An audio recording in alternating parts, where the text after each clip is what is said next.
Hello, Josh. Welcome to your deck review. I see we have a Lelia deck today. I have already read your primer, and I saw that we are generally happy. We're proud of this deck, and we just want to see if there is anything that you missed or overlooked. And I think there's the, snarky answer of all of the good colors, but Lelia is pretty simple, pretty aggressive, so I have high hopes for this.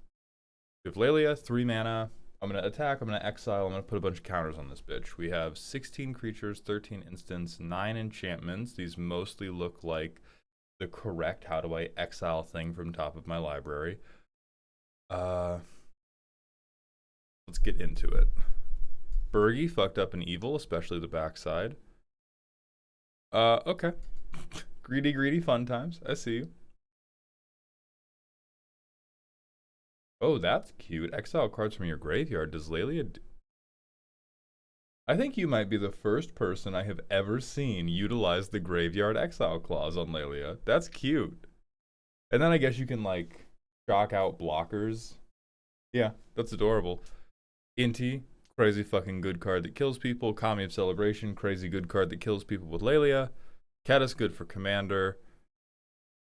Okay, more exile. Greed from the Bible, but it is fun. Good and responsible. Good and responsible. This one's fine. I don't know what the fuck you're doing here, but I'm gonna trust you. This is also fine. Dope, yeah, for sure.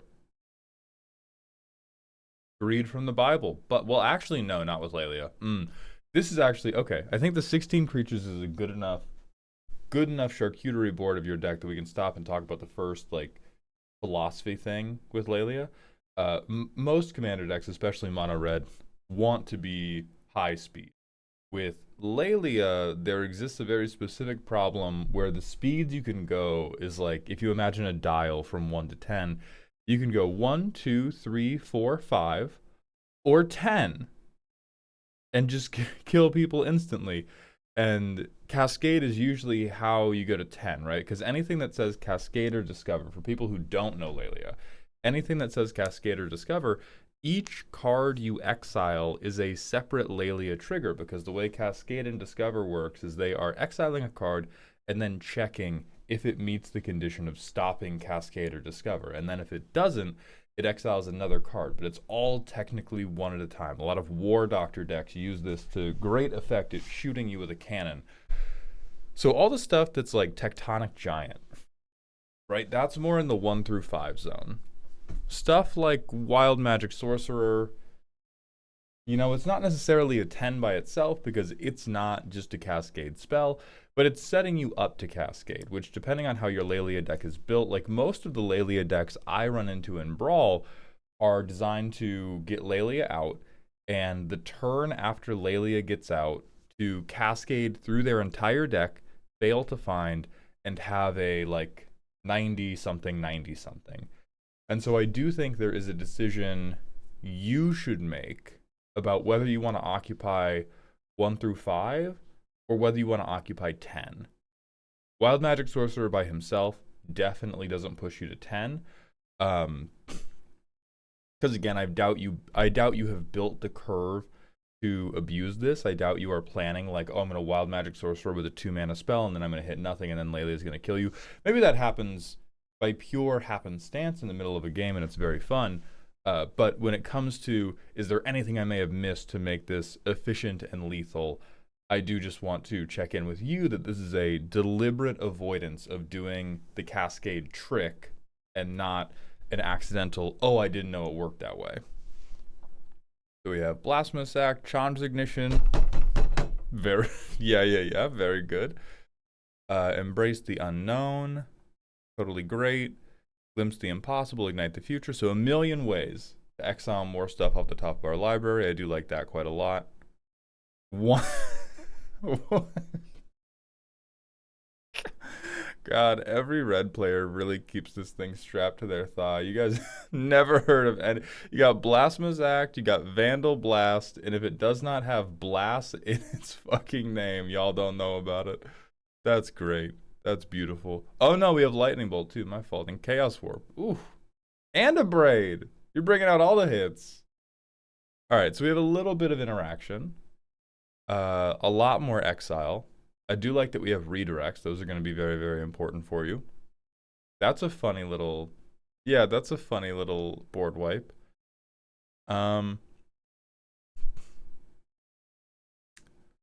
Oh, I hate to say it, I'm not as confident in this card because it's not going to trigger Lelia. We're trying to trigger our other cast from exile synergies with this one, right?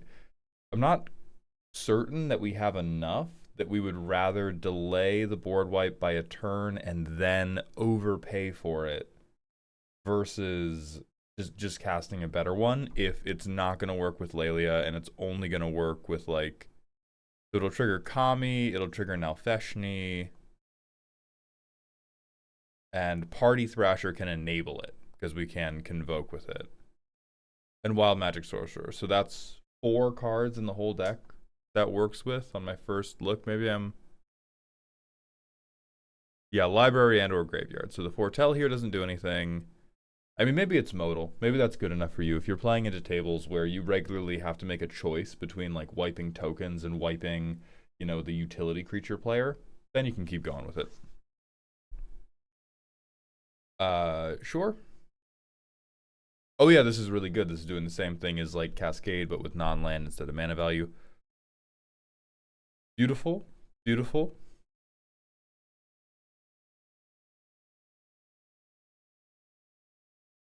Okay. I've never seen this not fuck somebody over, but if that's part of your fun, go off. Alright, we got Voltron pieces, we got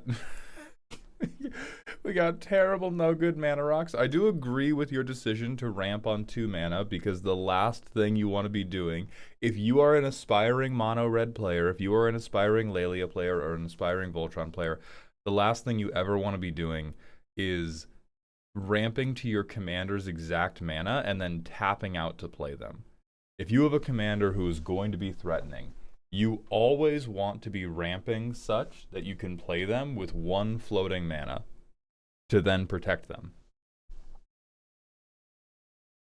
Fuck you. God damn. God damn. Alright, cute exile. Greed from the Bible with the Reaver Cleaver. Greed from the Bible. 36 lands is probably alright, and then these are all hard draw spells. Okay. Alright, let's put this through the playtester and just see how it moves right now. It looks like it functions. I'm not going to try to take that away from you. My only concern right now is we do seem to have a lot of cards that are set for speed 5, and then a surprisingly high number of cards that are set for speed 10, that are the Cascade, Discover. I'm going to exile non-land cards one at a time until I hit some condition. And so we have like maybe not half and half, maybe 60-40 stuff that is a very, very responsible threat curve, and then some stuff that's just like, I'm killing you now. All right, so opening hand has Lightning Bolt, Liquid Metal Torque, and Tybalt's Trickery. Sure, why not? And a Braid, beautiful. So we Liquid Metal Torque. We just pretend. We pretend that we have interaction. Exile 1. Goodbye, Dragonhawk. You were never going to be useful to us. Lelia goes to 3 here. Okay. I think now we have the opportunity to do something moral and put to the test if that speed of 10 is actually happening. So we will attempt to cast Soul Ring. Because I am a good person, I will counterspell my own Soul Ring. We will mill 1. No! My deflecting swap, bro. And now we're going to exile cards from the top until we hit a non-land. 1, 2, only 3. But then we can exile 2 for that. 1, 2, 2. So we have an 8/8 now. And now we have these 2 things, neither of which we would like to cast. Is that until end of next turn? Until end of next turn, okay. So turn 4, we have an 8/8. We're the problem. We have no protection in hand. That doesn't matter because we don't have trample. We're making deals as if our life depends on it.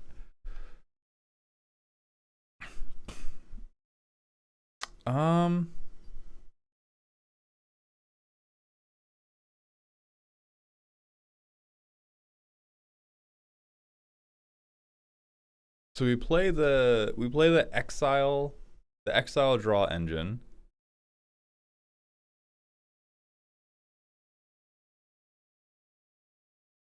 We could remove something, but we probably just attack. We can't pay into this, so it stays in exile. But we're up to a 9/9 now. And this is a situation where I personally don't love the Reaver Cleaver so much because we're not mana limited, we're cards limited. Maybe, I mean, there's an argument that we were mana limited. If we had had Reaver Cleaver out when we hit the Commune with Lava earlier, we don't have any problems. But I find the tempo of the deck a little distasteful. It feels very jerky in terms of when it's doing the powerful stuff. So I get an ETB trigger. I could spend 4 mana to play this guy, but like, do I want to? I don't get an ETB trigger, and we're getting like Lelia's big enough. Let me reframe what I'm talking about with the jerkiness. Lelia's getting big enough that we're the problem. We're swinging a 10/10 every turn that's going up by like 2 power every turn. Like, we are the issue. And so if we're going to propel ourselves into being the issue that quickly, I would like to see us lean more into things that do like that cascade, that discover, that will get this very, very explosive power growth rather than this more like I am the weekend manager of a Home Depot type of I'm going to pile it up 1 counter at a time. So we say, fuck it. I have an 11/11 that makes treasures, and I'm going to pray to God none of you idiots have interaction. If it works, we get 11 treasures, we play Volakut Exploration, we open up Warped Space, we free cast Tectonic Giant, and this land stays in exile forever.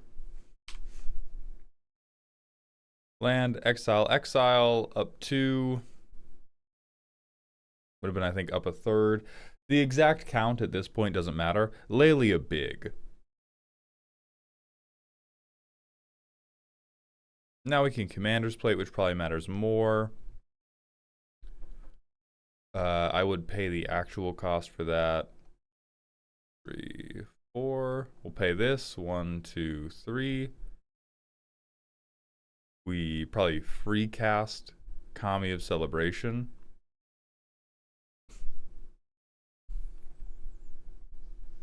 Alright, so we're big and we have trample and we're lethal now. That's not as jerky as I thought. That only took like 1 turn for it to come together as I'm a person who's going to kill you now. We did not see any of our protection until the last moment. That worries me a little bit. There's a little bit of a greedy hand we kept. No lands in that one. Okay, Signet Swat. Signet Swat good. Play Lelia. Don't fuck with me, please. I'm just gonna put this over in the like, at some point during this game we have to do this. I don't know when, but at some point.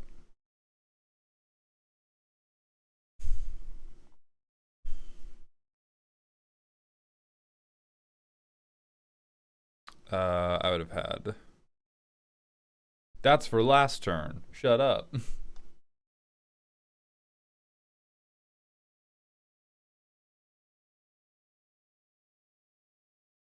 Here, yeah, Outpost Siege, Upkeep, we exile. So land drop for turn.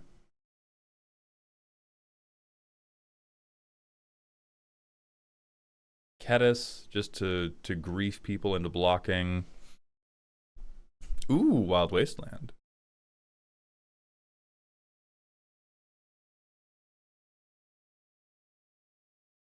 Alright, so upkeep, we have 2 different triggers to exile cards from our library. So we're skipping our draw step now. We have Tavern Brawler, which you said was your favorite card.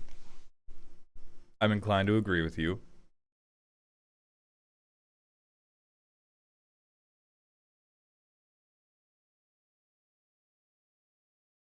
So we get yet another Exile Trigger Value Engine. And we got some boots now. We got other protection pieces, and we could have used this SWAT to help get the boots in play. And from here, everything's pretty cool, right? We have 3 different engines that are going to be exiling stuff from our library every turn. We have a hexproof commander. We have a ton of land drops, and so even if we get board wiped, we're just going to replay them. And then if we don't get board wiped, Lelia and Kedis should take over the game from here. So this is for sure working. I don't think you've missed anything big. I think the only thing worth talking about is really making that very deliberate decision about how much you want Cascade to matter, how much you want Trample to matter, because you use the words that I think is strong without going overboard. And so I think a lot of this is like, this deck could be perfect. It depends on where your desired range of strength without going overboard is. I like where it's at right now. The stuff you've left on the bench is, having Cascade spells that are guaranteed not to hit. That's probably the most aggressive thing you could do. After that, it's just having more Cascade spells in general. I see a Tali's Favor, you naughty, naughty boy, which will do Discover by itself. And then we have Tybalt's Trickery that will do just until you hit non-land period, which is weaker for Lelia than Cascade is. Maybe the best way to do this is I'm not going to call out cards I think you should cut. I'm going to call out, here are the greediest and least efficient cards, or least effective cards. And I just want you to make sure when you hear these cards, you go, yeah, that's good with me. What they do in a game, I enjoy so much that it's worth it for them. I would rather play weaker Magic to be able to play with these cards than I would be able to play with better cards. Because I make those decisions all the time. We all do. It's part of what makes Magic great. Dragonhawk for sure. Holy shit.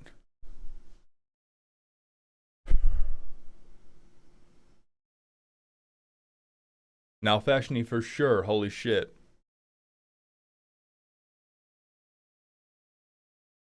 Rose. After doing the playtest, actually, I will no longer defend this man. This is fucking ridiculous. Get pack this loser up. Holy shit. Urabrask for sure, too.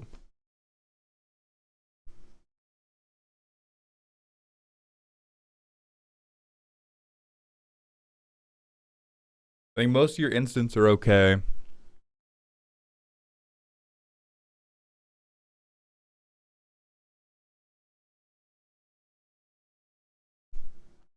I think Outpost Siege. Outpost Siege is probably my least favorite because it is of these. It is priced as though the mode matters, and for you, the mode doesn't matter. For you, this is a 4-mana version of Count on Luck, or a 4-mana version of Wild Wasteland that is worse than Wild Wasteland for you. So those are the cards that I think are the most holding you back. In terms of funny hoo-hoo cards that you may not have played before, I think there's definitely angles that you could consider if you were open to having 2 hot women in the deck with Karlach. Extra combats, I don't think I need to explain why these are good, but I think they're doubly good for you because you not only get to leverage Lelia's attack trigger again, but you don't really have trample in this deck. You have the Reaver Cleaver to give trample, and then you have your Commander's Plate to give protection from everything but red. And so if you did do some type of I'm going to do some more crash out synergies I think extra combat creatures rather than Voltron, like direct Voltron, is the way to go because it lets you keep looking off the top with Lelia, and lets you keep smashing your 12/12 with no trample into the token blockers. Other options is we have had the first Chandra's Ignition, yes, but what about second Chandra's Ignition? And this is from ECL. Color red, mana value 5. No, no. This one. You have, I think it was 16 or 17 creatures in the deck. You have enough that you will probably have 2 creatures in play most games. So this is 5 mana, Blight X. You don't Blight Lelia, but you Blight the thing that is not Lelia for like 15, or whatever Lelia's power is. And then you one-sided board wipe and shoot everybody. It's great.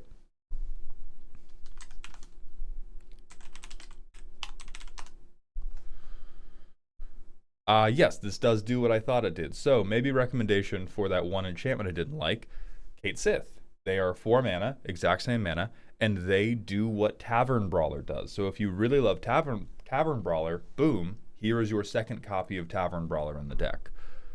Let me look at what else I said was... And then Nalfeshni is fun. Again, I'm not saying you have to cut these. I'm not saying these aren't gloriously funny cards to play. I'm just saying these are the ones that are... these are the ones that are turning down the speed dial, and I always want to check that we're turning down the speed dial on purpose.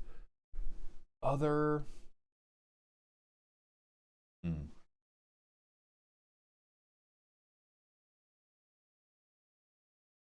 We have also, in the redirect territory, left out Redirect Lightning, the new Avatar one, which is very good, and based on the playtests, I do think it's pretty important that you find...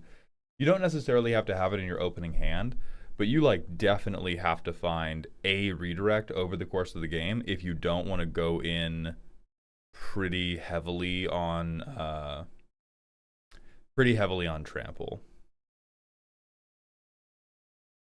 I think I saw Untimely Malfunction. Yes, I did. Good, good, good.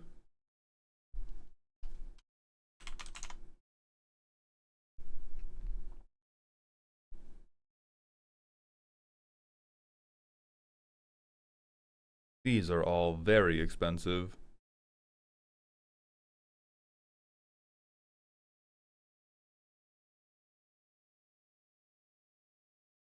Emissary of Grudges is very funny. I'm not recommending this card. I just think you and everybody on the internet should know it exists. Choose an opponent.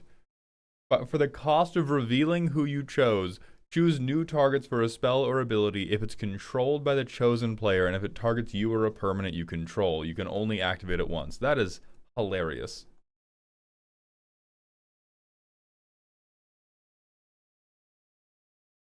Damn, really just redirect lightning that you're sleeping on. Holy shit. I mean, there's these other ones, but they're very, very expensive. And if you do want to make other ads than that, I would recommend grabbing anything that cascades.